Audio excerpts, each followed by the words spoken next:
mangroves can reduce the power of waves by 50%. And so once people saw the threat of these major tsunami events or major storm events, and they realized that with climate change we're having more extreme events, people really began to see that having mangroves there was a real defense against this type of inundation. Hey, it's Hannah, and this is What in the World from the BBC World Service. Now, earlier this year, I took a boat ride through a mangrove in Brazil, and it was a really amazing experience because at low tide, there were all of these roots sticking out above the water, thick brown mud and huge blue crabs scattling among them. And then, a few hours later, when we were on our way back, everything changed. The water level rose as the tide came in, the roots completely disappeared, and the whole landscape looked completely different. Now, mangroves are some of the most valuable ecosystems on Earth. They're home to thousands of species, they protect coastal communities from storms, and they soak up huge amounts of carbon that would otherwise heat up the planet. But for decades, we have been losing them. Now, they're making a comeback. And today, you're going to hear why that matters and what's being done to protect them. We're going to find out more about this now from our environment correspondent, Matt McGrath. Hi, welcome. Hello, Hannah, how are you? Good, thank you. When people think of forests, you tend to think of woodlands. How are mangroves unique and different to other types of forests? Yeah, they are pretty different, all right, as you say. I imagine if you see a mangrove forest, or if you're seeing it for the first time, you just see what looks like a big jumbled up tangle of roots, which doesn't seem to make any sense. And above that, you might see a big green canopy.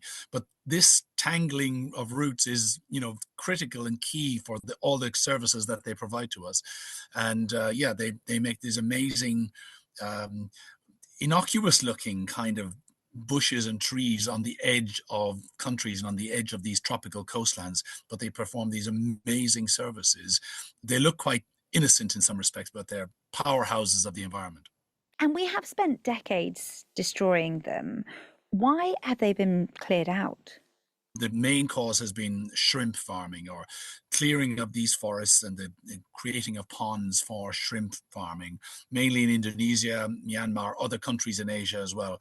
They've been cut down to allow the growth of ports and cities and towns, and just for agriculture as well. They've been cut down for rice fields as well. So human activities really has seen the mangroves on the back foot. And in fact, over the last 3 or 4 decades, we've lost 2/3 of them, as an area basically the size of Jamaica has been cleared around the world. And we're going to get onto that in a minute. But first, some encouraging news, because a new study has found that mangroves might be more resilient than we previously thought, that they're bouncing back.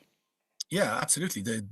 The view that many people had, and me included, before I started looking at this story, was that mangroves were a very threatened species and that they were, really powerful and important, but actually really on the back foot and really on the way out, if you like, and another consequence of environmental destruction. But what this study really shows is that since about 2010, the world has gained more mangroves than it's lost. And so what's really driving that? What's going on here? Well, the scientists involved say that the ability of these trees to naturally grow, once we stopped cutting them down, they naturally expanded and expanded rapidly and massively in a number of key and important countries. So they've really, I suppose, have this natural ability to expand into muddy waters, muddy regions where once the threat of having them cut down in many places has eased off a bit. So previous studies have used a type of radar to look at the growth of forests, and that's not given a complete picture. These scientists use a different type of satellite imaging.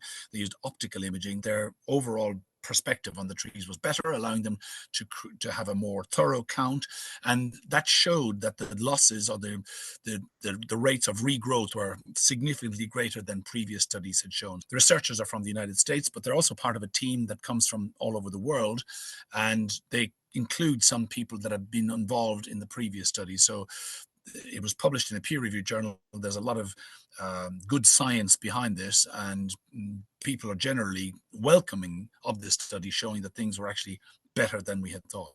It sounds like these local conservation efforts can really make a difference. Is that why we're seeing these mangrove forests making a comeback? Is that why they are recovering? It's part of a complicated answer in some respects. It hasn't prevented them being cut down, but where forests have been in trouble, or mangrove forests have been in trouble, the efforts of conservationists around the world really have stopped that getting worse.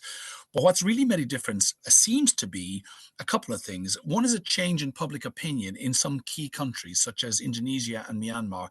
Back in 2004, there was this really awful Indian Ocean tsunami that killed tens of thousands of people and destroyed huge numbers of islands and towns and cities. But they noticed in Indonesia that areas that were protected by mangroves actually didn't do as bad. And that has helped change the public perception of them and has led to a stabilization of the situation in Indonesia, where they were cutting them down wholesale. That's now slowed down considerably. Similar story in Myanmar, again, a very important country for mangroves, where a huge cyclone in 2008 and 2009 saw lots of devastation, changed public opinion, and saw the introduction of laws to prevent the cutting down of mangroves. And that's worked really well. They've really stopped the cutting very much in those countries. As a result, that's allowed that natural ability of this species to regrow and reconquer new areas. So those are some of the key elements that have driven this resurgence in this critical species.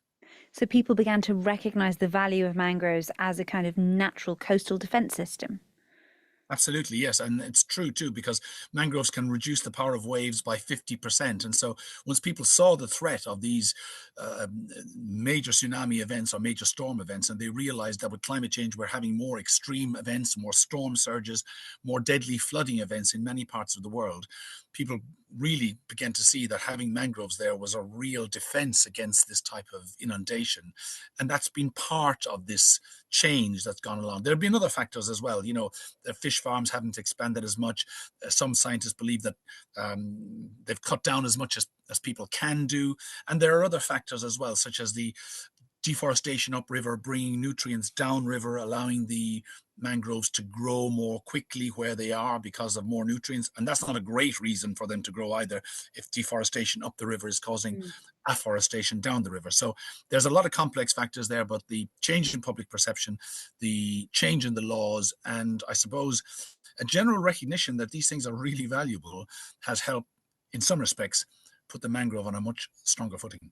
Yes, they are often called one of the world's most important ecosystems. Apart from protecting communities from floods, tsunamis, why else are they so important? They're critical on so many levels. I suppose the real big ones that apply to everybody in the world are their ability to soak up carbon dioxide. These trees can soak up 5 times at least more carbon than regular forests.